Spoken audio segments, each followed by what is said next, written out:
Welcome to my channel Tally radar. నేను మీ యజ్ఞమూర్తి. భైరవం.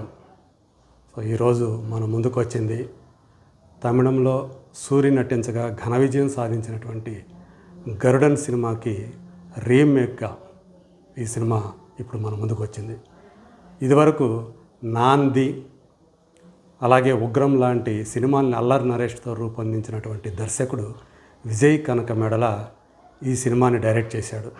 అక్కడ సూరి చేసినటువంటి క్యారెక్టర్ని తెలుగులో బెల్లంకొండ సాయి శ్రీనివాస్ చేస్తే మరో రెండు అత్యంత కీలకమైన పాత్రల్ని నారా రోహిత్, మంచు మనోజ్ పోషించారు. ఒక ఊళ్ళో వారాహి దేవతని ఆరాధించేటువంటి ఆ గుడి మాన్యానికి సంబంధించినటువంటి ఇష్యూ చుట్టూ కూడా ఈ సినిమాని దర్శకుడు నడిపించాడు. ఆ గుడి మాన్యంపై, ఆ స్థలంపై కన్నేసినటువంటి దేవాదాయ శాఖ మంత్రి, ఇద్దరు ప్రాణ స్నేహితులు, వాళ్ళిద్దరినీ కూడా ఎప్పుడూ కాపాడుకుంటూ వచ్చేటువంటి ఒక హనుమంతుడు లాంటి భక్తుడు. వీళ్ళ జీవితాలు ఎలా ప్రభావితమయ్యాయి, ఒక కురుక్షేత్ర సంగ్రామం లాంటి సంగ్రామానికి ఎలా దారితీశాయి అనేది ఇందులో ప్రధానంగా కనిపించేటువంటి కథ. ఎమోషన్స్, యాక్షన్ ఎక్కువగా ఆ రెండు అంశాల మీదే ఈ సినిమా కథ నడుస్తుందని చెప్పాలి. అంటే కథతో పాటు ఆ పాత్రల చిత్రణ ఏదైతే ఉందో, ఆ క్యారెక్టరైజేషన్స్, వాటి బలం మీదే ఈ సినిమా ఆధారపడింది. తమిళంలో ఏదైతే ఆ ఎమోషన్ బాగా క్యారీ అయిందో దాన్ని చాలా వరకు పట్టుకోవడంలో దర్శకుడు విజయ్ కనకమేడల సక్సెస్ అయ్యాడని అనుకోవాలి. ఇందులో వరద అలాగే గజపతి వర్మ వీళ్ళిద్దరూ కూడా ప్రాణ స్నేహితులు. వాళ్ళ ఇద్దరి తండ్రులు ప్రాణ స్నేహితులు. మనకి వాళ్ళు ఆ పాత్రను చూపించలేదు కానీ ఒకరేమో శరత్ బాబు, ఒకళ్ళేమో వైజాగ్ ప్రసాద్ ఫోటోలు చూపిస్తారు. వాళ్ళిద్దరూ ప్రాణ స్నేహితులు, కలిసే చనిపోయారని కూడా చెప్పిస్తాడు. వాళ్ళ పిల్లైనటువంటి వరద, గజపతి వర్మ, వాళ్ళిద్దరూ కూడా తండ్రుల మాదిరిగే ప్రాణ స్నేహితుల్లాగా కలిసి పెరుగుతారు. గజపతి వర్మ నాయనమ్మ ఆ గుడికి, ఏదైతే మనం ఇందాక గుడి మాన్యం గురించి మాట్లాడామో, ఆ గుడి వారాహి దేవత, ఆ గుడి ధర్మకర్త ఆమె. దాదాపు 30 సంవత్సరాల నుంచి ఆమె ఆ ధర్మకర్తృత్వం వహిస్తూ ఉంటుంది ఆ గుడికి. ఎప్పుడైతే ఈ దేవాదాయ శాఖ మంత్రి ఆ మాన్యం మీద, గుడి మాన్యం మీద కన్నేశాడో, దరిమలా ఏర్పడినటువంటి ఆ పరిస్థితులు ఎలాంటి, ఆ ప్రాణ స్నేహితులు ఎలా మారిపోయారు, దీని మీద కథ నడుస్తుంది. గజపతి వర్మని చిన్నతనంలోనే ఒక కుక్క బారు నుంచి కాపాడినటువంటి సీను ఒక అనాథ. తనను కాపాడినందుకు గాను గజపతి వర్మ సీనుని తెచ్చి తన దగ్గరే పెట్టుకుంటాడు. వాళ్ళతో పాటే అటు వరదని, ఇటు గజపతి వర్మతో పాటు సీనుని కూడా తన మనవళ్ళలాగే పెంచుతుంది నాయనమ్మ. ఆ క్యారెక్టర్ని జయసుధ పోషించారు. ఇక వరద క్యారెక్టర్ని నారా రోహిత్, గజపతి వర్మ క్యారెక్టర్ని మంచు మనోజ్ పోషిస్తే సీనుగా బెల్లంకొండ సాయి శ్రీనివాస్ నటించాడు. బెల్లంకొండ సాయి అంటే సీను ప్రేమించే, లేదా సీనుని ప్రేమించే అమ్మాయిగా వెన్నెల అనే పాత్రలో డైరెక్టర్ శంకర్ కుమార్తె అదితి శంకర్ మనకు కనిపిస్తుంది. నారా రోహిత్కి భార్య, 2 పిల్లలు ఉంటారు, ఒక కొడుకు, ఒక కూతురు. భార్యగా దివ్య పిళ్ళే, అలాగే పెళ్ళై 6 సంవత్సరాలైన పిల్లలు పుట్టని దంపతులుగా మంచు మనోజ్, ఆనంది కనిపిస్తారు. అంటే ఆనంది మంచు మనోజ్ భార్యగా ఇందులో కనిపిస్తుంది. ఆమె తమ్ముడు, ఆనంది తమ్ముడుగా Sandeep Raj, colour photo director, అతను ఆ క్యారెక్టర్ చేశాడు. అతను ప్రేమించే ఒక ముస్లిం అమ్మాయిగా ఇనయా సుల్తానా కనిపిస్తుంది. చాలా పాత్రధారులు ఈ సినిమాలో ఉన్నారు. అందులో కీలకమైన circle inspector character Sampath Raj చేశాడు. అలాగే హెడ్ కానిస్టేబుల్గా వెన్నెల కిషోర్ కనిపిస్తాడు. ఇంకా చాలామంది ఈ సినిమాలో మనకి రాజా రవీంద్ర లాంటి వాళ్ళు, సో ఇలాంటి వాళ్ళందరూ కూడా మనకి ఈ సినిమాలో కనిపిస్తారు. ఇంకా శరత్ అతను కూడా తమిళ యాక్టర్, ఈ సినిమాలో దేవాదాయ శాఖ మంత్రిగా అతను కనిపిస్తాడు. అతనికి బావమరిది వరస అయ్యేటువంటి పాత్రలో ఇంకొక కీలక పాత్రలో అజయ్. సో వీళ్ళందరూ కూడా దేవాదాయ శాఖ మంత్రి, అతని బావమరిది, అలాగే ఆనంది తమ్ముడు సందీప్ రాజ్ అని చెప్పుకున్నాం అతను, వీళ్ళందరూ కూడా నెగిటివ్ రోల్స్లో దర్శనమిస్తారు. ప్రతి మనిషిలో మంచి చెడు అనే ఉన్నట్లే ఈ సినిమాలో కూడా మంచివాళ్ళుగా కనిపించే వాళ్ళలో ఉన్నటువంటి చెడు ఏంటి, పైకి చెడులాగా కనిపించే వాళ్ళు ఉన్నటువంటి మంచి ఏంటి, ఇవన్నీ కూడా ఈ సినిమాలో మనం చూస్తాం. యాక్షన్ థ్రిల్లర్గా ఈ సినిమాని రూపొందించడం కోసం విజయ్ కనకమేళ చాలా కష్టపడ్డాడని చెప్పి మనకి సినిమా చూస్తే అర్థమవుతుంది.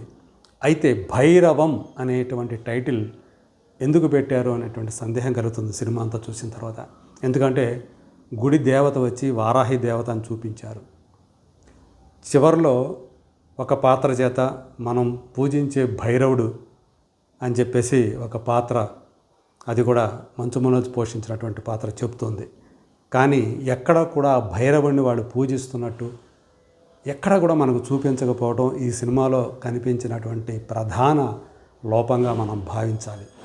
సో అందుగురించి భైరవం అనే టైటిల్ ఎందుకు పెట్టారంటే ఇది చివరిలో ఆ క్లైమాక్స్లో ఆ పాత్ర చేసి చెప్పించినటువంటి దానివల్ల పెట్టారనుకోవాలి. కానీ ఎక్కడో కూడా భైరవుడు కనపడకూడదు. ఎక్కడ చూపించా కానీ అమ్మవారులే మనకి కనిపిస్తారు. ఆ అమ్మవారికి సంబంధించినటువంటి ఆ కుంకుమ ఏదైతే ఉంటుందో అది తన మీద పడితే పూనకం వచ్చేస్తుంది సీనుకి. అప్పుడు అతడు తన వశం తప్పిపోతాడు, తనకి ఏం చేస్తాడో తనకే తెలియదు. అలాంటి ఆ పాత్రలో సాయి శ్రీనివాస్ చాలా వరకు న్యాయం చేయడానికి, ఆ పాత్రను న్యాయం చేయడానికి అతను గట్టిగా కృషి చేశాడు. చాలా వరకు సక్సీడ్ అయ్యాడని చెప్పేసి చెప్పాలి. సో ఒక తనే చెప్తాడు. సో వీళ్ళిద్దరూ రామలక్ష్మణ్ లాంటి వాళ్ళైతే వరద గజపతి వర్మ, నేను హనుమంతుడు లాంటి వాడిని అని చెప్పేసి తనే ఒక సందర్భంలో చెప్తాడు. మరి అలాంటి నిజం చెప్పాలంటే ఈ సినిమాకి కథానాయకుడు సీనే. సో అతను ఇద్దరికి కూడా వరద అలాగే గజపతి వర్మ వీళ్ళిద్దరూ అతనికి ప్రాణం, ఎవరికి ఏమైనా తట్టుకోలేరు. కానీ ఈ గుడి మాన్యం వల్ల అలాంటి ప్రాణ స్నేహితుల మధ్య ఎలాంటి పరిస్థితులు ఏర్పడ్డాయో చూసి చలించిపోయేటువంటి, ఏం చేయాలో పాలుపోని ఒక స్థితికి పడిపోయే ఆ క్యారెక్టర్, ఆ సంఘర్షణ పాత్రని సంఘర్షణని అతను బాగా పోషించాడని చెప్పాలి. సో నారా రోహిత్, ఇప్పుడు దాకా మనం నారా రోహిత్ను ఒక రకంగా చూసాం. ఈ సినిమాలో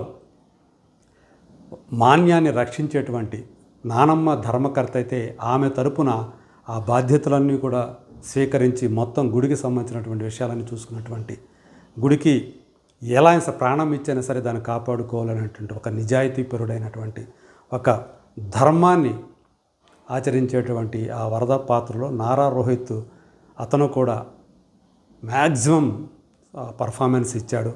ఇక మంచు మనోజ్ క్యారెక్టర్లో, అతని క్యారెక్టరైజేషన్లో డిఫరెంట్ షేడ్స్ ఉంటాయి. మనోజ్ నటుడుగా ఈ సినిమాలో మనకి ఒక రకంగా చెప్పాలంటే ఇప్పటి వరకు కూడా అతనికి ఇలాంటి పాత్ర రాలేదు. సో ఈ సినిమాలో అతనిలోని వేరే యాంగిల్ని కూడా మనం చూస్తాం. సో చాలా గొప్పగా అతను పర్ఫామ్ చేశాడని చెప్పాలి. అభినయం పరంగా చూస్తే మంచు మనోజ్కి టాప్ మార్కులు ఇవ్వచ్చు ఈ సినిమాలో. నాయనమ్మగా జయసుధ, ఇంకా ఆమెకి ఇలాంటి పాత్రలు అనేవి నల్లేరు మీద బండి నడకంటారు కదా, అంత సునాయాసం అలాంటివి ఎన్నో పాత్రలు ఇలాంటివి చేశారు. సో అట్లాగే విలన్లుగా సో దేవాదాయ శాఖ మంత్రిగా శరత్, అలాగే అతని బావమరిదిగా అజయ్. సో అజయ్కి ఇలాంటి పాత్రలు ఎన్నో చేశాడు, అందులో ఇది ఒకటి అనుకోవాలి. సందీప్ రాజ్కి ఒక కీలకమైనటువంటి పాత్ర లభించింది, అతను కూడా బాగా చేశాడు. దివ్య పిళ్ళే ఆనంది. సో వరద భార్యగా అంటే నారా రోహిత్ భార్యగా దివ్య పిళ్ళే, అలాగే మంచు మనోజ్ భార్యగా ఆనంది. పాత్రలు ఎంతవరకు డిమాండ్ చేసి అంతవరకు వాళ్ళిద్దరు కూడా ఆ పాత్రలను పోషించారు. వాళ్ళ పాత్రల్లో కూడా సంఘర్షణ ఉంటుంది. సో వాటిని అహావభావాల పరంగా కూడా ఆనంది చాలా మంచి పర్ఫార్మెన్స్ ఇచ్చిందని చెప్పాలి. అదితి శంకర్ ఆమె పేరుకి హీరోయిన్ కానీ బట్ ఎక్కువగా ఆమెకి పర్ఫార్మెన్స్కి ఎక్కువ స్కోపు లభించలేదు. వాళ్ళిద్దరితో పోలిస్తే దివ్య పిళ్ళే ఆనంద్తో పోలిస్తే ఎందుకో ఈ అమ్మాయిని పాతని కొంచెం డీగ్లామర్డ్గా చేశారు. ఎందుకంటే ఆమె పాలు అమ్మే అమ్మాయిగా మనకు కనిపిస్తుంది. చిన్న మోపెడ్ మీద పాలు తీసుకుని వెళ్ళి అమ్మేటువంటి ఒక అమ్మాయిగా కనిపిస్తుంది. ఎక్కువ ఆ అమ్మాయికైతే నటించడానికి ఎక్కువ స్కోప్ అయితే రాలేదు. బట్ ఓవరాల్గా సినిమా చూసినప్పుడు ఎమోషన్స్ కంటే ఎక్కువగా దర్శకుడు ఈ యాక్షన్ ఎపిసోడ్స్కి ఎక్కువ ప్రాధాన్యం ఇచ్చినట్లుగా మనకు అనిపిస్తుంది. హరి వేదాంతం ఈ సినిమాకి సినిమాటోగ్రాఫరు. ఆ మిడ్ షాట్లు కానివ్వండి, క్లోజప్ల్లో కానివ్వండి, అతను కొంచెం ఎక్కువగా అంటే అవసరం లేదు అన్న చోట అతను ఆ క్లోజప్లు చూపించాడేమో అన్నటువంటి భావన కలిగింది. శ్రీచరణ్ పాకాల సంగీతం ఈ సినిమాకి ఒక బిగ్ ఎసెట్ అని చెప్పాలి. సో పాటలు మోస్తరుగా ఉన్నప్పటికీ కూడా ఆ నేపథ్య సంగీతం బ్యాక్గ్రౌండ్ స్కోర్ మాత్రం టాప్ క్లాస్లో ఉందని చెప్పాలి. సో ఆ రకంగా మ్యూజిక్ డైరెక్టర్ మాత్రం ఈ సినిమాలో 100% సక్సెస్ అయ్యాడు. బ్రహ్మ కడలి ఈ సినిమాకి ప్రొడక్షన్ డిజైనరు, అలాగే చోటాకే ప్రసాద్ ఎడిటర్గా పనిచేశారు. టెక్నికల్గా ఇది మంచి బాగా ఉందనే చెప్పాలి. నిర్మాణ ప్రొడక్షన్ వాల్యూస్ కూడా చాలా క్వాలిటీగా మనకి కనిపిస్తాయి. కేకే రాధామోహన్ చాలా సినిమాలు ప్రొడ్యూస్ చేశారు ఆయన. ఈ సినిమాకి ఆయన బ్యాక్ బోను. అలాగే జయంతిలాల్ గడ సో బాలీవుడ్కి సంబంధించిన ఆయన ఈ సినిమాని సమర్పించారు. సో ఓవరాల్గా చూసినప్పుడు అంటే చాలామంది ఆ గరుడన్ అనే సినిమా చూసి ఉండకపోవచ్చు, కానీ ఇది మామూలుగా చూసినప్పుడైతే ఖచ్చితంగా అబోవ్ యావరేజ్ లెవెల్ సినిమా, అక్కడి నుంచి అబోవ్ యావరేజ్ నుంచి హిట్ అయ్యే అవకాశాలు ఉన్నటువంటి సినిమాగా భైరవం మనకు కనిపిస్తుంది. ఎమోషన్స్కి ఇంకాస్త మరికాస్త కనుక వాటిని ఎఫెక్టివ్గా తీయగలిగితే ఖచ్చితంగా ఈ సినిమా ఇంకో లెవెల్లో ఉండేదనే అభిప్రాయం అయితే నాకైతే కలిగింది. ఈ సినిమాకి నేను ఇచ్చేటువంటి రేటింగ్ 2.5 out of 5.